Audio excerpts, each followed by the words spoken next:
think it was Andy Edwards. You know Andy? It's like he was on Beato. He's like a English commentator on music. Andy Edwards. Never heard of him.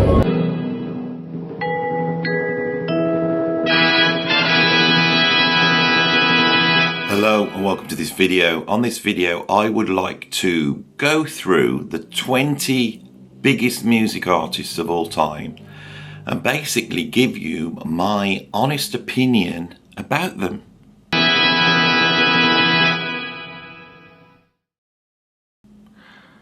Do I love them? Or do I just like them? Or am I indifferent to them? Or do I absolutely hate them? And that's what I'm going to be doing on this video. It's very simple. We've, covered the basic criteria for the video, so I feel rather than faffing around with a long introduction, I'll get straight into this. So I'm taking this from Wikipedia, and I've got the list of the best-selling music artists of all time. I've got the top 20. So we're going on sales, not so much concert ticket sales or anything like that. I'm not taking that into account. It's just sales. And of course, when these statistical retrieving places decided to take on streaming instead of sales as units, total certified units, I think it skews it a little bit. But anyway, that's another video, and I'm not going to deal with that here. What I'm going to do is I'm going to get straight into this video. I was chatting to a couple of my YouTube friends last night, Classic Album Review, Barry Robson, and Now Spinning Magazine, Phil Aston, about, YouTubey stuff, and they were like taking the mickey out of me for my long content. Because of course I now have a new channel called YouTube. It's called Andy Edwards Clips, and the link I'll put it down below now. You can go over there, and it's basically it's like my normal videos, but with all the boring bits edited out. So it's like short versions of what I do without the rambling. And I'm rambling about it. I'm rambling away now, really. But if I wasn't rambling, I wouldn't be able to tell you about the fact that I've got a channel that's where I don't ramble, or I ramble less, which is ironic, really, because I'm putting this across within a ramble. So, it just does show that rambling does have a value, if only to let people know about the lack of rambling that exists elsewhere in the world. So, as a sort of a warning, I suppose, against rambling. I don't know, but I am rambling on now, aren't I? Maybe I'm doing it deliberately, just to sort of irritate certain people. Why would you want to irritate certain members of your audience? I don't know what it is, why I want to do that, but I'm sure the viewers of this channel will be far more irritated by some of the artists that have made this top 20. See how I've brought it back onto the subject? And I'm sure the guy that we have at number 20, they will find very annoying, probably even more annoying than me, if they know who he is. I barely know who this bloke is. But at number 20, we've got Drake. There he is. Now, the thing I know most about him is a meme, isn't he? It's like it's got him going, no, and then yes, like that, as though his approval means something. That's a meme, isn't it? Yes, so we've got that. There he is. You can see him now. He's got a very, very... he's got a very strong beard in terms of the edge. My beard that I'm trying to grow now is incredibly vague when you get to the edge of it. Where does it start and where does it end? To quote the Chemical Brothers. But with Drake, his beard is incredibly well defined and incredibly black.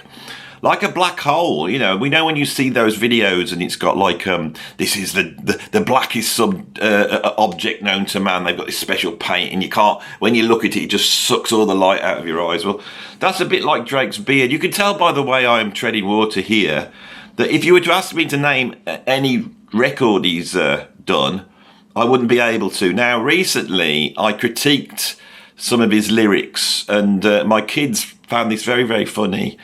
And they ran in to play me the tune that the lyrics were from, because they knew I hadn't actually listened to the tune. I just got the lyrics without knowing the tune. And they played me the tune because they knew I would find it absolutely awful. Now, if you think it's because I don't like rap, that's not. I love rap. What happened to rap? What happened to rap that after that whole history, going right back to the last poets through Gil Scott-Heron and then the Sugar Hill Gang, African Bambaataa, all that Grandmaster Flash, Melly Mel, Run DMC, Public Enemy, LL Cool J, Busta Rhymes, Brand Nubian, Diggable Planets, The Roots. After that glorious history of incredible music, that the biggest selling artist out of that genre, it seems, is Drake. And what I find with modern rap, modern hip-hop, that the reason why I don't like it anymore, right, it's not all the bum wiggling, it's not all the cash, flapping, it's not all the expletives and rude words, although I don't like that very much, being an English gentleman. No, what I hate the most about modern rap, it's got no soul, it's got no groove. And those rappers in the old days, they were so articulate and they can jump through all these hoops. They were virtuosos. You think of someone like Busta Rhymes. But Busta also had an incredible groove. I don't hear a groove here. I hear a stilted, noisy mess with very cheap melodies that are earworms, but the sort of worm that you don't want in your ear. Not that I ever wanted any kind of worm in my ear, but the ones that burrow into your brain and then eat your brain from the inside out and turn you into a zombie. We don't want those worms. Now, Drake, there he is. Now, I could do loads of jokes about Charlie Drake for the British audience. I've done this before where I've pretended that I think he's Charlie Drake, but I'm not going to do that today. I'm not in the mood for those types of jokes today, I must be honest. I'm not in the mood for a Charlie Drake stroke Jake joke, so you're not going to get it from me. So on my the rating system I've created for this video, which is, remember, love them, like them, indifferent, hate them, I think Drake gets a definite hate. And I will put in some sort of graphic thing to denote that here. This is why I've left this bit of space here, just letting you know how. I'm looking at the video, you see, to just check I have got a bit of space here, but I've left that space. There's nothing there now. When I went hate, and that happened, that's not happening for me. That's only happening for you. So I'm having to imagine that that's happening. Which is a little bit like method acting, you see. It's a little bit of subterfuge. I know it's there, and I don't know what it's going to be yet because I'll make the decision later. But yes, I am really rambling today, aren't I? I don't know whether I've subconsciously decided that if I'm going to have a channel that's got long videos on, I'm going to make them long now. So I'm trying to make this long because here we are, nearly 10 minutes in, and I've only just got to the first guy on the list. Shall we speed it up a bit? I'll tell you what I'm going to do. Once this video's done, I'm going to do it again, but I'm going to create a very special video just for my Shorts channel where I go through these at a fast pace, so you can compare the two and see which one you like best. But don't like the short one best because I won't be happy, even though it's my video, and I should be happy. I won't be happy if I know you like less of me more than you like more than me. But the fact that you like me should be worth. Anyway, should we just get on? Because at number 19, and I find this quite low on the list, I think if you were to put ticket sales in, this band would be much higher. But at number 19, we have the Rolling Stones. Now, they were apparently formed in 1962, but I do believe they were sort of flapping around Alexis Corner and that ilk around about 1960. So this band's been going for a long time, haven't they? 64 years. My God. That's incredible. And they've sold apparently 104 million units or albums, although they've also got an upper limit of 200 million. I'm just going to stick to the lower limit. Let's just be conservative with this video. The Rolling Stones, well now, where do I put them on my list? You see, with the Stones, right? They've done so many songs. There's so many songs there that you can't not like some of their songs. I like some of the Rolling Stones songs. Do I really like them? I don't love the Rolling Stones. That's definitely the case. Do I like them or am I indifferent? I don't hate them, that's for sure. I think... I mean, I don't have to talk about them and tell you who they are, you know, like the normal YouTube sort of job at this point to say, Rolling Stones are a rock band from England, you know, and they sort of came in after the Beatles and they were sort of the naughtier version of the Beatles and perhaps, you know, exploring rhythm and blues a little bit more than the Beatles ever did. Well, did they really? I don't know. Did they really? I mean, to me, you've got the Rolling Stones and the Beatles, and the Rolling Stones were basically the southern version. In my country, we have a north-south divide, you see. And, you know, so if you look at comedians, for example, you get Cockney comedians with a sort of southern sense of humour. Then you get northern comedians, you know, with a northern sense of humour. So... that doesn't help you much, does it, really? And then you've got a class divide as well. That's another one that you can put in. The Rolling Stones are definitely over on the southern middle class end of the market, where the Beatles, surprisingly, are on the northern, more working class. So I'm pretty confident in a fight between the Rolling Stones and the Beatles. I'm pretty sure, even though the Beatles would be outnumbered, that they would finish off the Rolling Stones, you know. Now, back in the old days, they had that keyboardist, didn't he? What was his name? You know, the one they wouldn't show you because he was too ugly or just didn't look appealing to teenagers. And he, you know, the guy that he did some stuff with Led Zeppelin as well and some Physical Graffiti. You know, that keyboardist, the big-headed guy, you know. If he was in there, I don't think he would have been... he wouldn't have been that powerful a fighter, but he was a big bloke. So, you know, it would be a little bit like in the Orcs, you know, when the Orcs bring in the big troll to help with the fights. Yes, that's what's his name? I can't remember his name. Well, you got Wikipedia here in front of you. Do you want to have a look now? Show you. Yeah. Ian Stewart. That's the guy. Right, apparently this camera's got to be plugged in. Hang on.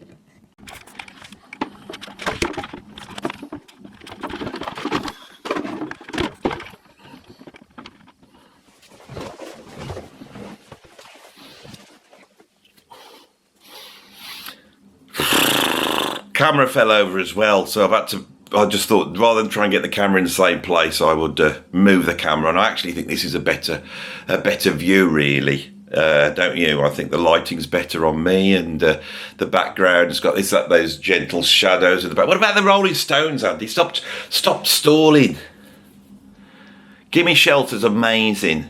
Things like Jumpin' Jack Flash, they're great rock songs. It's only rock and roll, but I like it. I like that. There's a whole bunch of songs I like. There's a whole bunch. I think I like them. I'm going to put them in the like category and be you know, generous. So that's what I feel about the Rolling Stones. So we get a like. Right, now let's move on to number 18. And we now have Celine Dion. Now, Celine Dion, it's not really my thing, is it really? Very middle of the road. She is probably the ultimate housewife's artist. And by that, I don't mean anything demeaning to housewives, but I do, because it is demeaning, because it's saying that housewives don't like decent music. And of course, there must be many housewives out there that are listening to, you know, Archie Shepp or Stockhausen. So it's a stupid, prejudicial, sexist, misogynist comment there from you. But bear with me. So I'll explain what I mean by that. There's a certain genre of... no, genre's not the word. There's a certain classification of music fan, and they're the sort of music fan that don't really buy albums, but they buy one album a year, usually at Christmas, and it sells loads because there's a lot of these people. That's what I mean by a housewife album. You know, in this country, it would be like... What was that woman's name that was off the cruise ships? You know, the one who liked the men. What's the name? Can't remember her name. Don't say her name now anyway, because it's probably I've just slandered her. But but she did though. She does like them. I think she's getting on now. She might settle down a little bit now. The UK loves them. And what about the other one? You know, the one who's got the radio show, the one with the operatic voice, not Bobby Ball. Who is it? You know. Well, all these, you know, the sort of artists I mean. You know, there's a whole host of them. We've got, you know, like Max Bygraves would be an example. Why can I remember Max Bygraves, but I can't remember more modern things? What's happening to me? Am I turning old? But anyway, Celine Dion is probably the ultimate version of that. She started, of course, on Eurovision Song Contest, belting out songs. She's got an incredible technique, incredible power, but she also can sell a song, and she can really put a lot of emotion into what is really usually a schlocky ballad. And of course, she then comes along and sings in the Titanic, not the actual ship itself, you know. Of course, if she had been on the Titanic singing like that, it wasn't surprising everyone was jumping overboard to try and get away from it. But that's by the by. Yeah, so you can tell with Celine Dion, musically, I don't like what she does at all. Every now and then she comes on the radio, and I do appreciate her incredible ability as a vocalist. I'm not saying I hate her, because I can appreciate her if I have to. But I do think for Celine Dion, to be honest, we're talking... I forgot what it was now. We're talking indifferent. And I have now provided the sound that represent indifference as well. So I hope you like the work I've put in. I haven't put the work in yet. I'm talking again, just so you know, about the future. And let's just move on to number 17. So at number 17, we got the Eagles. Now, there was a year... wasn't there in the 1970s when the Eagles brought out Hotel California and their greatest hits. These two albums went on to be the biggest selling albums, some of the biggest selling albums of all time. Not like Thriller, but what I think is interesting is that year they put out these two albums. If you were to add the sales up for both of those, well, let's do it. You've got Wikipedia in front of you, haven't you? So let's put in biggest selling albums. I do every time I use... every time I'm typing, it's making the camera wobble a little bit like that because I got it on a funny stand. This is a real... I got up this morning and I fancied doing this so much, and I thought, you're in the right mood to do this. And so I thought I'll do it at home. This is why I've got my different background. And I've decorated this room, so I've got a nice red wall, and I thought I'd quite like the look of this. Why do we need all that expensive studio with all that stuff in there? It's all messy anyway, when I can have something much more platonic like this sort of red space, you know, which is quite vague, you know, and all that. And I put a nice red, well, more sort of a smoky bacon flavoured top on, as you can see. I don't know whether it actually does go with it now. Anyway, let's put in biggest selling albums. I'm in a very chatty mood today, as you can probably tell. I probably, got up this morning feeling a little bit lonely and having no friends. I thought I'd come on here and chat to you lot. So, so yeah, it's like Thriller has sold 51 million copies. Back in Black has sold 31 million copies. But then the Eagles, you get down to their greatest hits, which came out in 1976. I knew it was 76. Should have had confidence. Just said it, Andy. That sold 43 million copies, whereas Hotel California sold 33 copies. If you add that, come back in focus. Come on, camera. Do the job. If you add those, that's a total of 76 million copies. That's nearly 20 million more than Thriller. If you imagine putting those two together, which I think you could, well, you're not really. I know you can't because they're two separate albums. We know what I'm saying. Well, why not just put Bad and Thriller together? I'm sure you get bigger numbers, but you might not. But they're two different. I mean, they put those at the same time. I don't know. So we are talking to massive artists now. I don't need to hear Hotel California again. But even if I haven't heard it and you played it to me, I wouldn't like it. It's not my type of thing, isn't it? Droning Americana-ish soft rock. But they did they not, the theme to Hitchhiker's Guide to the Galaxy. That is them, isn't it? They did that, didn't they? And I mean, I don't know much about it. Did they do that tune Jessica, or is that the Allman Brothers or somebody like that? Who did the song Jessica? Is that the Eagles? It's not, is it? I don't know. I'm not very knowledgeable today. I know they did that. That's the Allman Brothers. See, I was right. No, it's nothing to do with the Eagles, is it? So, Eagles, they did one, which is, I'll put Eagles. It's brilliant having this Wikipedia in front of you, you know. It's like you don't have to, you know, do the Wikipedia searching because I'm doing it for you. But that's basically the content of this video, which is not that good, really. Eagles, Hitchhikers. Hitch. There we go. So what's the song? I love that song. Journey of the Sorcerer. Sounds proggy, doesn't it? What album's that off then? It's written by Bernie Ledden. And what album's it off? Journey of the Sorcerer, isn't it? American. See, I probably like it because it's instrumental. It's on their 1975 album, One of These Nights. I'd had a vague memory a few years ago of exploring this. I thought, I'm going to check out One of These Nights and see, and I thought it was better than Hotel California. So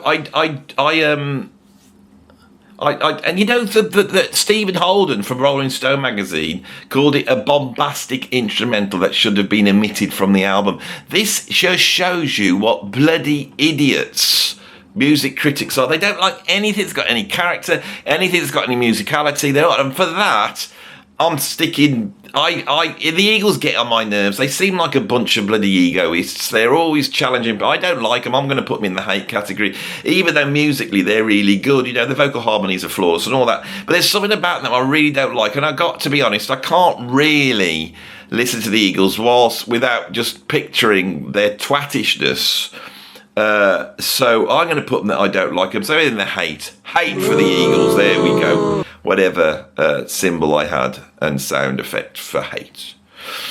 Right, at number 16 on my journey through the biggest selling artists of all time, we've got AC/DC. Now I ain't going to talk too much about them because I have spoken about them so many times on this channel. I absolutely love AC/DC. I love them with all my heart, right? But only the Bon Scott era and Back in Black. I don't need any of the other stuff, but I forgive them for it. It's all there. It's not bad. It's ersatz AC/DC. If you just want to get a flavour of AC/DC, then you can go listen to any of the other albums, you know. But for proper AC/DC, it's got to be Bon Scott era. And those albums are sublime. They're the greatest rock and roll band, greatest rock band of all time. They're simple but complex at the same time. They are profane and profound at the same time. Bon Scott was an incredibly poetic lyricist if he wanted to be. And he was an incredibly able singer if he wanted to be. But he didn't want to be. He wanted to be a bad boy all over town, didn't he? So, you know, I absolutely love them. So for AC/DC, just to do, you know, to try and make this video a little bit shorter, I love them. Right. Above AC/DC in terms of sales, I don't believe this. Apparently, AC/DC have had 188 million sales. This bloke's had 288 million sales, beating AC/DC by 100 million sales. This is just not the case. What are we dealing with these facts? And this is what I mean by, since bloody streaming's come in, you know, it's like, if you look at the amount of albums I've sold, it's probably about 100,000, I would say, maybe 200,000. It's between 100,000 and 200,000. It might even be just under 100,000. It's definitely over 50,000. But that's how many albums I've sold, right? How many views have I had on just this YouTube channel alone? Around about 120 million. That's the difference between streaming and buying. Not that that means anything, you know. But you know what I'm saying. So here we have Ed Sheeran. God, I mean, Ed Sheeran, what can I say about him? Well, I'll tell you what I'm going to tell him about him. A few years ago, before I had the channel, I was still doing drum clinics. I had a thing where I'd take a pop song that everybody knew, like a Britney Spears song, you know. I remember I did that Uptown Funk track, you know, that one by the young chap, you know, the little show-offy one from the Hawaii. I did that, and I would basically orchestrate quite a complex drum part over it and maybe edit it a bit so it had funny time signatures in it, and then I'd go out and play the pop song so they could hear something they knew, but with all this just bonkers drumming over the top. And one day I thought, that's exactly what I thought. I went, why don't I do an Ed Sheeran tune? And my daughter had got the album, and so I got the album, and I remember putting the headphones on, I put the track on, and I went, yeah. First track, nah, it's a bit bland, there's nothing there. Second track, nah, it's a bit bland, there's nothing there. Third track, nah, it's a bit bland, there's nothing there. And I went all the way through his album, just trying to find anything. It wasn't that I wanted to like it, I just wanted something I could drum to, just something that would give me anything to latch onto. There was nothing there. Really nothing there. What was there was a whole bunch of hackneyed chord progressions and some very, very catchy hooks, which were, like I say, these infernal worms that get into your brain. But those hooks were backed up with a lyric which was so simple that you could imagine people singing it when drunk and it making some basic sort of sense to their shallow little pointless lives, you know. And unlike me, a sophisticated artisan, that it really needs a profound lyricist like Joni Mitchell to really express my view of the world. But of course the hoi polloi aren't like that. They just want to, you know, eat, drink and have sex, don't they? So anything that sort of covers that in a vague way, they're happy to sing some lyric over and over again. You're like, we are the champions, you know, that sort of thing. No, you're not the champions. I know. And I would love to have done that to an Ed Sheeran song, but whilst I'm in flow here, I can't access one. I should be able to think of one. I'm doing a YouTube video. Leave me alone. It's the trouble when you're at home. You see, you get people just bursting in like that. You see, they can hear me talking outside. I don't know what they think I'm doing in here. Right, I've either got a secret friend, or I'm insane, or I'm doing a YouTube video. And logic says that it's going to be the latter, isn't it? So Ed Sheeran. I don't hate him. I'm definitely on the indifferent stroke hate. And I respect him for what he's done, because at least he does write his own songs and he plays the guitar a bit. And I know he's kept the guitar going a little bit in this modern world where kids don't care about that sort of thing anymore. So I'm going to put indifferent. Right, at number 15 on this list, we've got Beyonce. Beyonce, she used to be in Destiny's Child, and then she left Destiny's Child, and she did that, nimma, crazy back down, I'm nimma, crazy back down, and I love that single. I bought it. And she came out with that, and then she's done lots of albums since. She's a great singer. I liked her in that Dreamgirls film. Now, I'll tell you something. Years and years ago, before she'd gone solo, when she was still doing Destiny's Child, I quite liked Destiny's Child. A lot of those sort of R&B bands in the early 90s I really liked, and I bought some of the albums. I didn't buy Destiny's Child, but a friend of mine said, you should watch the live DVD. I'm not interested in the live DVD of Destiny's Child. You go, no. That's what I was like to my friend. But he lent it me, and I went home and I watched it, and I enjoyed it very much. I thought they were brilliant. The band was amazing. They got loads of cool riffs in there. They kept quoting from Led Zeppelin and stuff like this, and of course, you know, the three girls were amazing, and Beyonce was brilliant. She's a brilliant singer, she's a brilliant performer. Her Milkshake, is it Milkshake? No, Lemonade. Milkshake's the other one, isn't it? Khalees, I'm getting me soft drinks mixed up here. Yeah, Milkshakes, you know, Milkshakes, drink girl, the boys in the yard. You know, I like that. I bought that single as well. I like that Milkshakes. I like that one. But she did that Lemonade album, and it had all videos going with it. And the music's a little bit bland, but when you watch it as a whole, it's quite an achievement. I would say with Beyonce, I like Beyonce. Above Beyonce, with 348 million sales, dwarfing the likes of AC/DC, we have got Taylor Swift. Now, I first heard about Taylor Swift when she came with that song, didn't she? You know the one? That was then featured, the pig sang it in Sing. Remember that film Sing, where all the animals got together and sang all the songs? You know, elephants was singing a song, and there was a sheep singing a song, and there was this pig It was a housewife pig that came out, and she wouldn't have been listening to Celine Dion because she was really into her music, the housewife pig was. But she got loads of kids, like ridiculous amount of kids, so she had to rig up some sort of, mechanical Heath Robinson system to get them up in the morning so she could go off on an audition with this other pig who was like European and weird but funny at the same time. And she did, that's given me enough time to think of the name of the singer. She did Take It Off. Was it Take It Off? Nah, that sounds rude, doesn't it?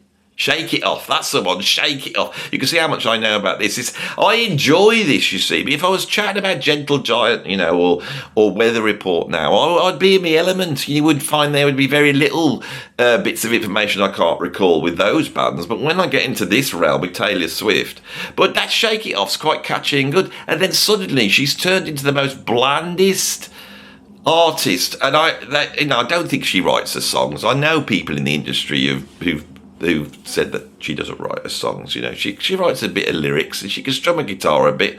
She's a capable musician. She's a capable singer. She's she can write a top line, I suppose. The stuff sounds all really bland to me. She just represents normalness, and it's aspirational normalness for 12-year-old girls. That's what Taylor Swift is. Of course, that market is huge, and when you have the vacuum in music which isn't full of profanity, which isn't full of all the nastiness, which does have, melodies in there, that 12-year-old girl market becomes huge. Taylor Swift, I am indifferent to. Right. Above Taylor, almost to just point out the difference, we have got Whitney Houston.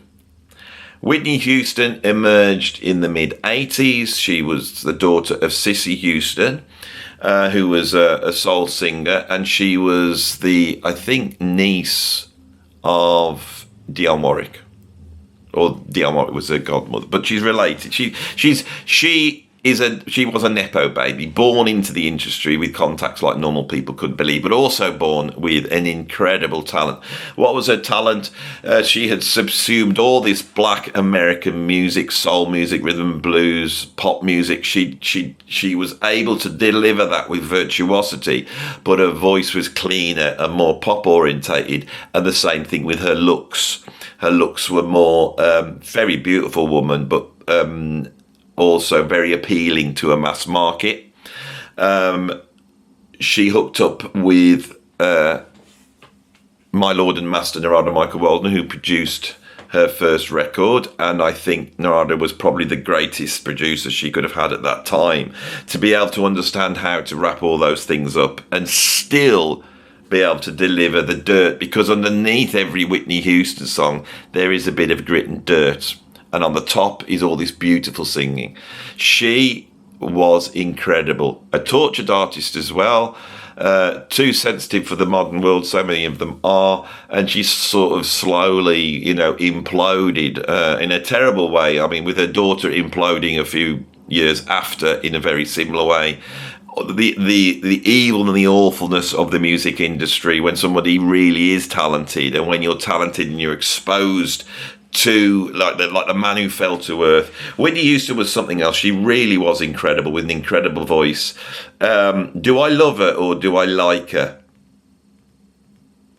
I think I'm going to have to say I like her. I really like her. It's verging on loving her, but I don't think I own a Whitney Houston album, so it's not. I don't like her that much. Of course, Whitney, right, with her.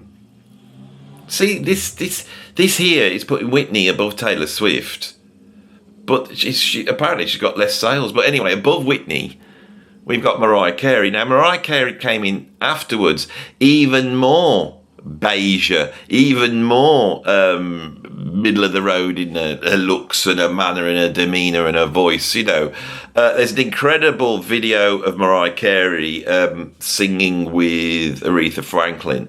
And they're both singing great, but the difference in power, feel, tone, dirt, the black American, music, the difference between those two voices, is so great. And you suddenly realise how far away Mariah Carey is from that, even though she's channeling those sorts of singers.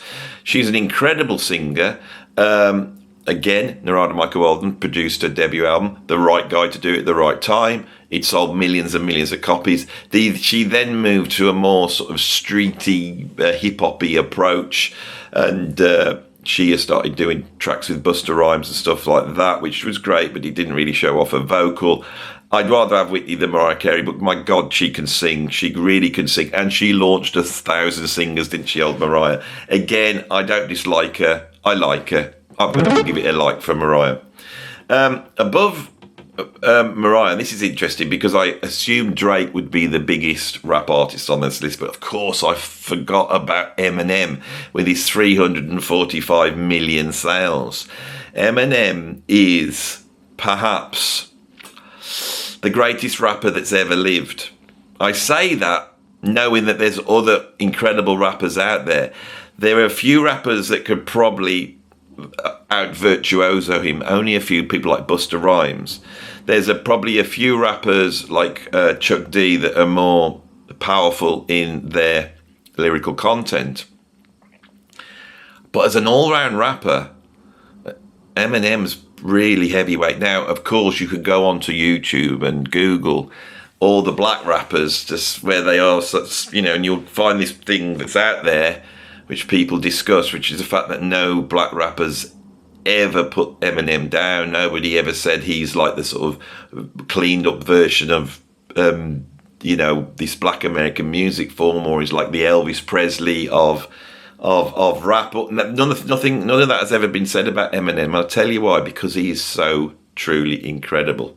When I was lecturing, and I used to talk about lyrics, and I had to teach that when I taught my history of popular music unit, I would put the track up they did, which is about I can't remember what it's called actually. It's the one where let's have a look. We've got him here, right? So. Lose Yourself, that's the one. Lose Yourself. Now, this was featured in the film, the 8 Mile soundtrack, but Lose Yourself is about giving yourself to the moment.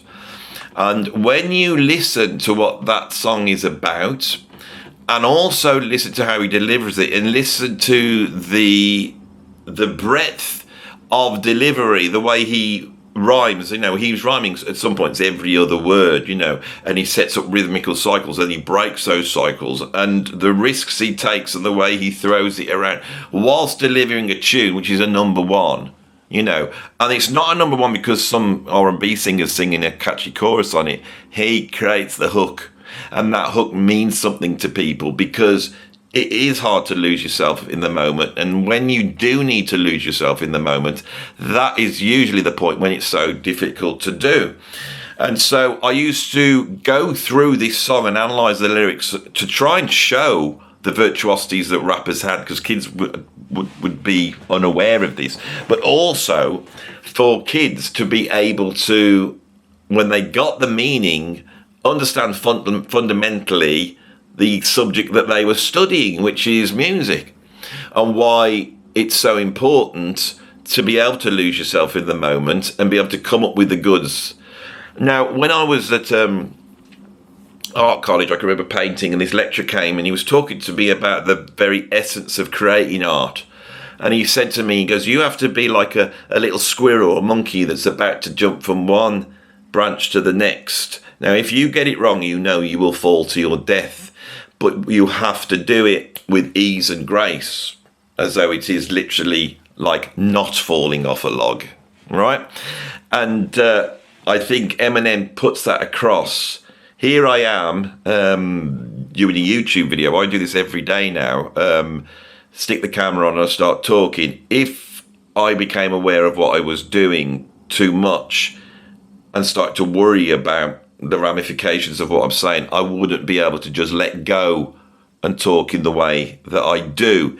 It's a skill that comes from jazz, it's a skill that comes from music, and it's a skill which is so important for human beings because our future is down to the fact that we can improvise and come up with stuff on the spot, and when we do that, we access something bigger than ourselves, and all of that is contained within that Eminem song. I don't think Drake's ever done anything like that. So I got to be honest, I really like Eminem. Do I love him? No. No, I don't love him, but I like him. Right, so let's move on into the. I think we're into the top 1, 2, 3, 4, 5, 6, 7, 8. We're at number 9 now. So at number 9, we've got Pink Floyd. Right.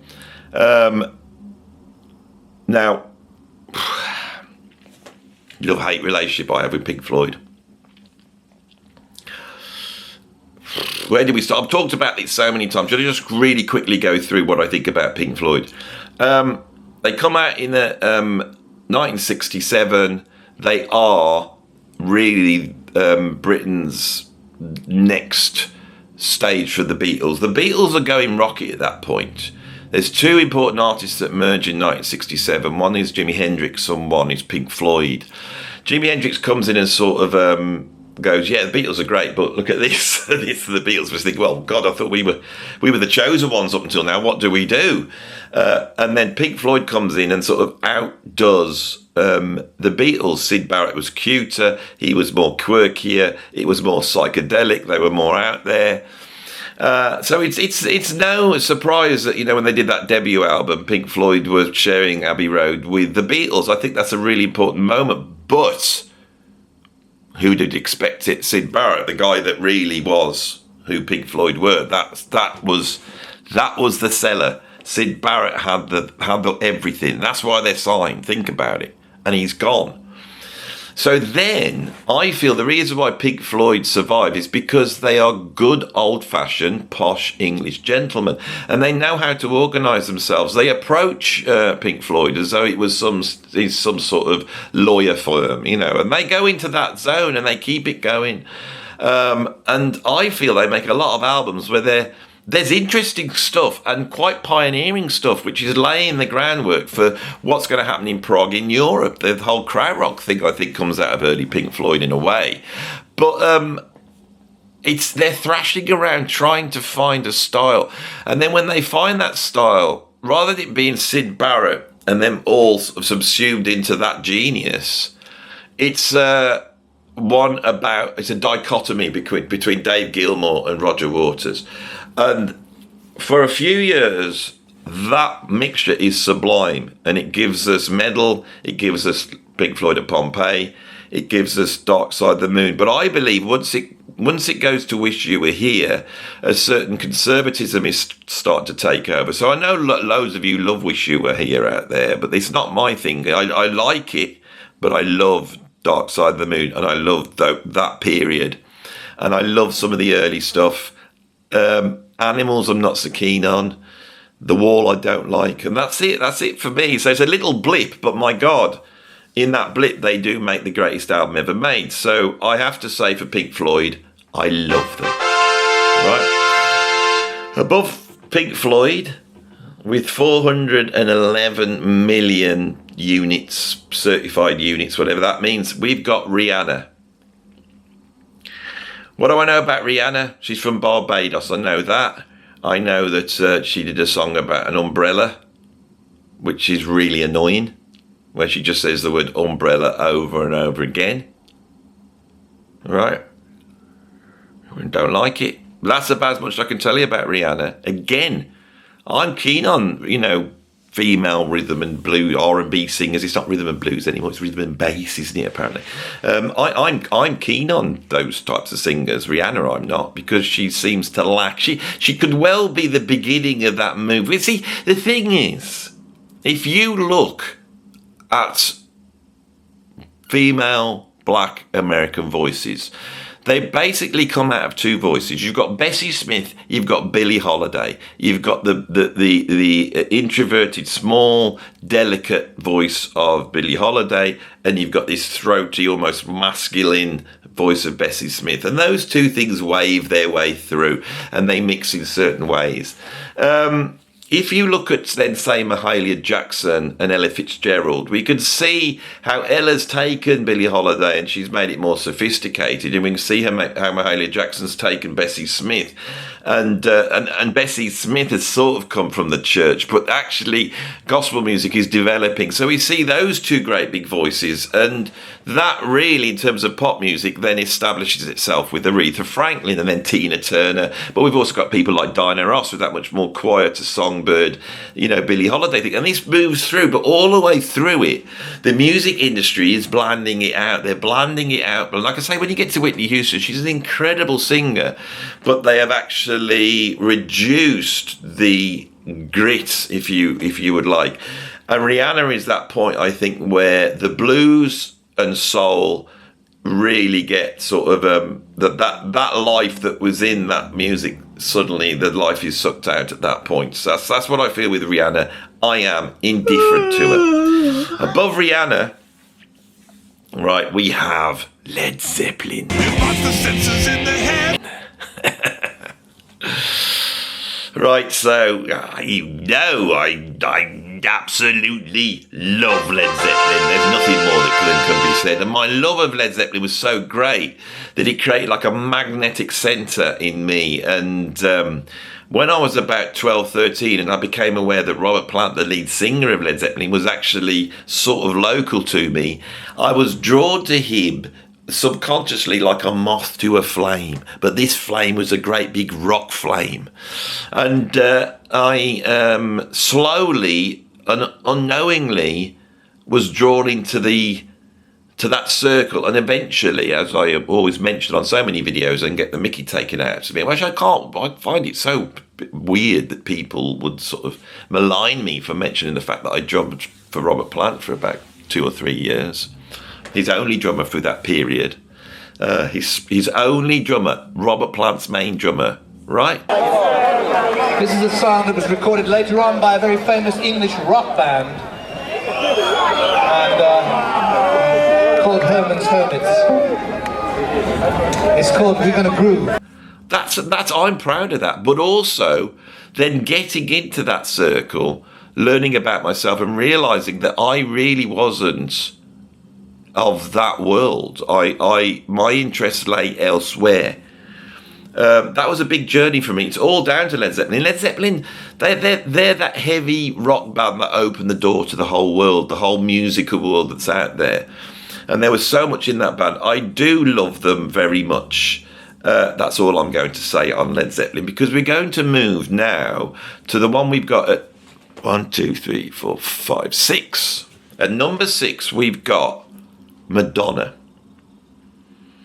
Now, you're probably expecting me to say, I like Madonna, she's, and I'm going to come up with some argument. No, I don't like Madonna. I absolutely love Madonna. And I do own Madonna albums. And right at this very moment, I tell you, I have Madonna's Immaculate Collection in my car. And I've been listening to that driving around and enjoying every bit of it, and thinking I need to buy a copy of Like a Prayer, because Like a Prayer really was a high watermark for Madonna. And then you get Vogue after that. That's her peak. But running up to that, she comes in at this sort of really, I'll say the word spunky, I do apologise, spunky sort of pop starlet. And she really renegotiates what that is. But actually, when you listen to those early albums, produced incidentally by Reggie Lucas, who was Miles Davis' guitarist, and then produced by Nile Rodgers, bringing in Tony Thompson to play incredible drums on Material Girl. If you want to hear some incredible drumming, listen to the drums on Material Girl. Listen to Tony Thompson on there. That is a masterclass. People go on about Jeff Porcaro, and he's amazing. But go and check out Tony Thompson on Material Girl. And that's the thing. There is so much musical delight in Madonna's singles. It's very poppy. I have a sensibility to pop music. I did try and produce pop music at some point in my life, and when I listen to Madonna, it's genius. And what's genius about it is Madonna, because her vocal parts, she only these songs she improves, whether she's written them or not. I don't know whether she's writing a top line. I think she does in a lot of cases, but you listen to all the little things she adds, everything is hooky. And she seems to have a real awareness of what is cool and what means something at that moment in time. But the way she delivers it does not then age, right? She is able to draw out of culture at that point the things which will last and will mean something in the future. I think she's an incredibly talented, powerful, charismatic artist and performer. She's one of the greatest that's ever been. That's what I think about Madonna. I don't think she can be touched in terms of a pop star. So Madonna, I love her. And I also love, who sat at number 5, Queen. Queen, I also love. Now, Queen is a band that I feel like I missed out on Queen. How could you miss out on Queen? They were all around me. When I first got into music, they were all around me, you know. About 79, 1980, getting into rock music, you know, listening to Deep Purple, Black Sabbath. And I go out and bought Queen's Greatest Hits, which I loved. And I bought, that might have been a bit later actually, a couple of years later I bought Queen's Greatest Hits. The first album I bought was The Game. Whenever that came out, when it came out, it was brand new when I bought it. I got another one, Bites the Dust. Crazy Little Thing Called Love. And I've always said that the side 1 of The Game by Queen is as good as it gets. Side 2 is terrible, but side 1 is amazing. Why didn't I not then pursue my interest in that band? What was it about them? I think I assumed that they had too much of the pop band in them, and I was moving towards getting into heavier music, not realising that in the early 70s Queen were doing all that as well. But, and this is what I've realised more recently, when we start to think of those classic rock bands, Deep Purple, Black Sabbath, Led Zeppelin, Free, you know, all those British rock bands that I absolutely love, that I grew up. Do I keep going out of focus on something? It's weird, isn't it? You're going to have to imagine this like it's a bit like a modern experimental film where I keep moving it out of focus, you know. I hope it's not because it thinks my face is red and it can't differentiate against the red of the background, because it's never used to do that when I used to have the white wall here. Right, what is it? So, what we talk about Queen. Right, so going back and listening to their live stuff, especially from the early 70s, this is the greatest British rock band at the time. No one can touch them. Brian May's guitar playing is way beyond anything that Richie Blackmore or Jimmy Page is doing, and they're so, as a band, so tight. The bass lines are virtuoso, complex. Roger Taylor's drumming is... They never outplay. They were never one for long-winded solos. They would do long-winded solos, but they were so theatrical. But am I going out of focus? You see, my problem is I've got the old trifocals on. So if I look at you like that, I can see I'm in focus. If I look at them, but as soon as I do, I go out. And as I'm nodding, I feel like I'm going out of focus. But if I'm not going out of focus, oh, bloody Queen, let's just get on with it. How long have you been going on with this? This is supposed to be relatively short, but you bloody witter on, don't you? Like the sound of your own voice. It's true, I do like the sound of my own voice. That's why I do the job of doing this. Queen, I love them. At number 4, I've got Elton John. Elton John's a funny one. He really is a fantastic songwriter. The 70s stuff I like. I'm going to give him a like. I don't love him. I don't know why, but I don't love him. There's too much honky-tonk bloody crocodile rock going on in with Elton John for my liking. But I like him. So he's got a like. Did I do that then? I'll do it in case I didn't. So I like Elton. I'm not going to say much more about him. Right, we now arrive at the 3 big ones. At number 3, we've got Elvis Presley.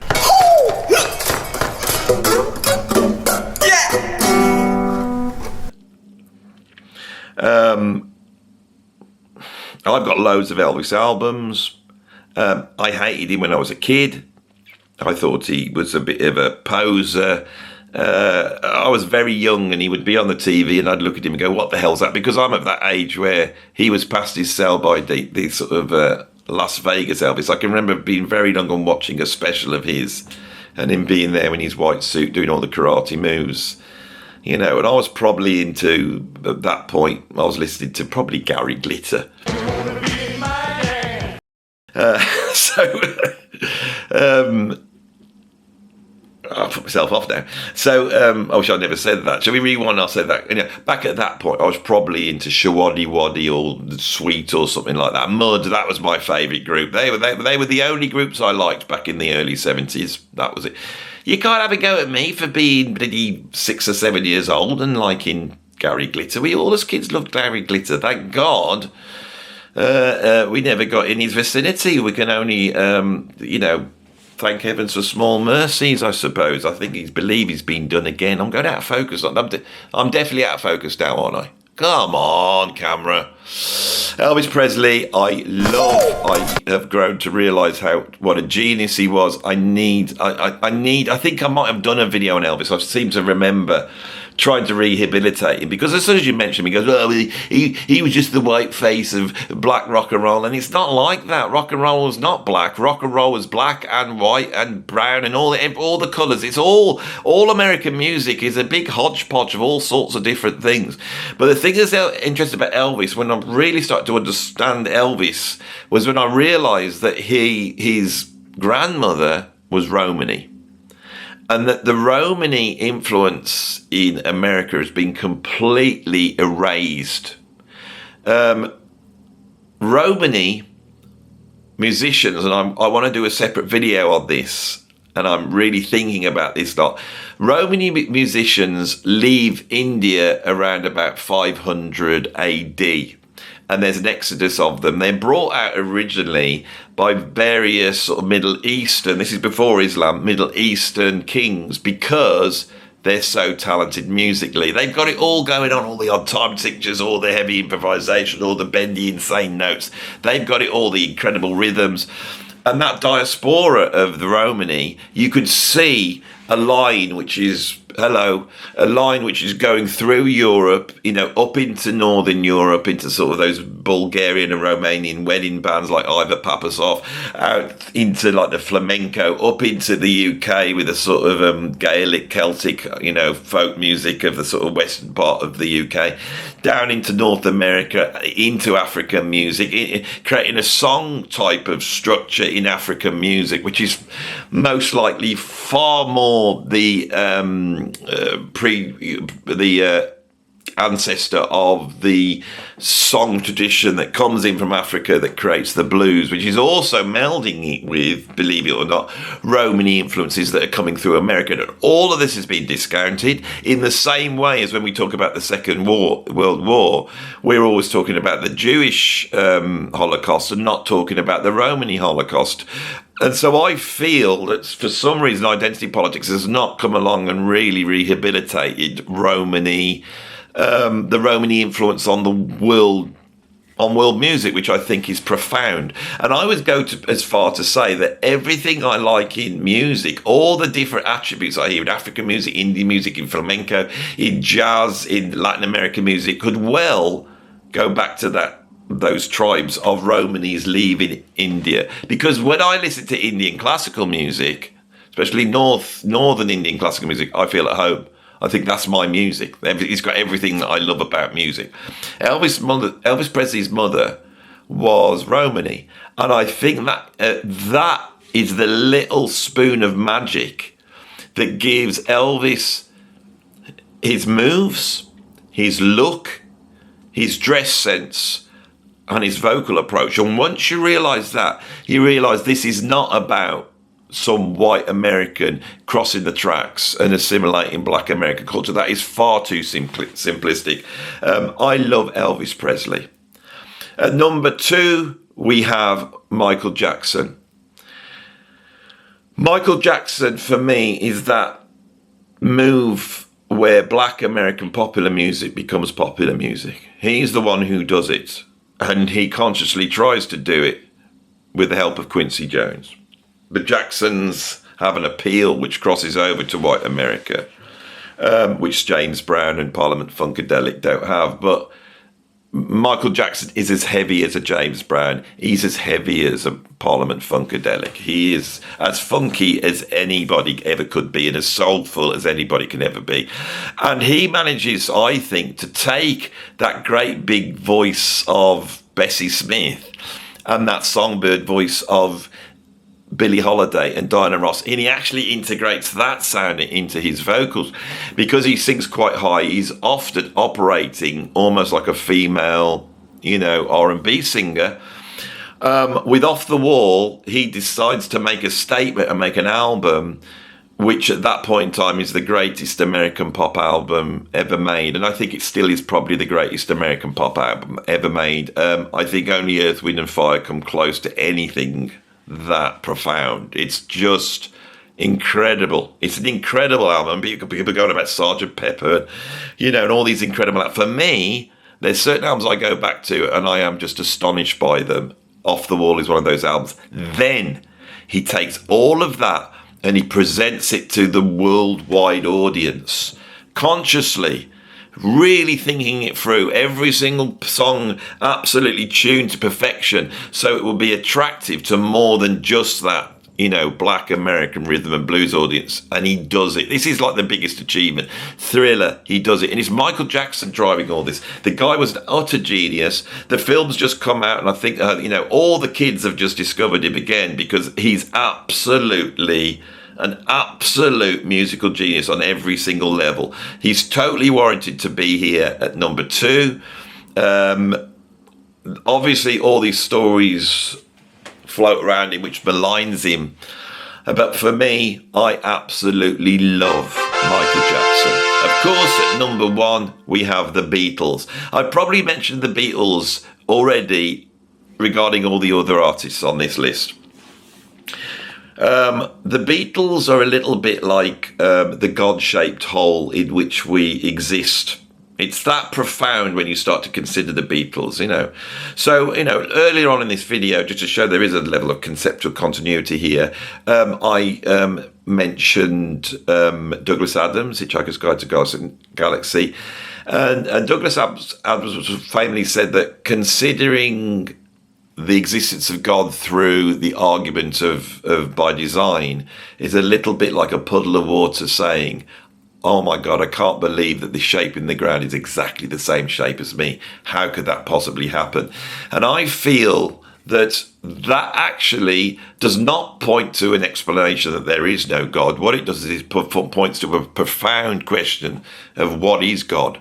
And I find that when I consider the Beatles, were they just destined to happen? There had to be a band at that point in 63 that came along and pulled it all together and created all that.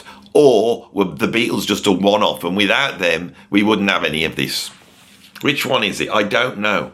But the fact that the Beatles elicit that sort of thought process is a testament to the fact that they are late 20th century music. They are that. They are it in every single sense. Here they are at number 1, and they'll be the top of every single bloody list going. And I feel that the powers that be that sort of run the Beatles estate or whatever are worried that they are starting to lose a grip on that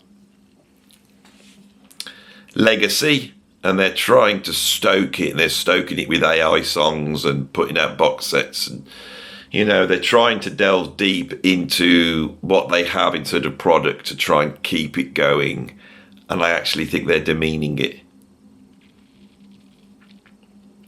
I wonder when the biopic's going to come. We've had a few, haven't we, already? We've had quite a few. I mean, that's the problem.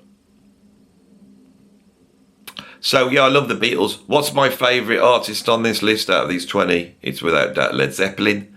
I'm at the end of the video. Thanks for watching this. I hope you enjoyed it. And if you want to see what... I'm going to do another version of this now. And it's going to be really short. Thanks for watching.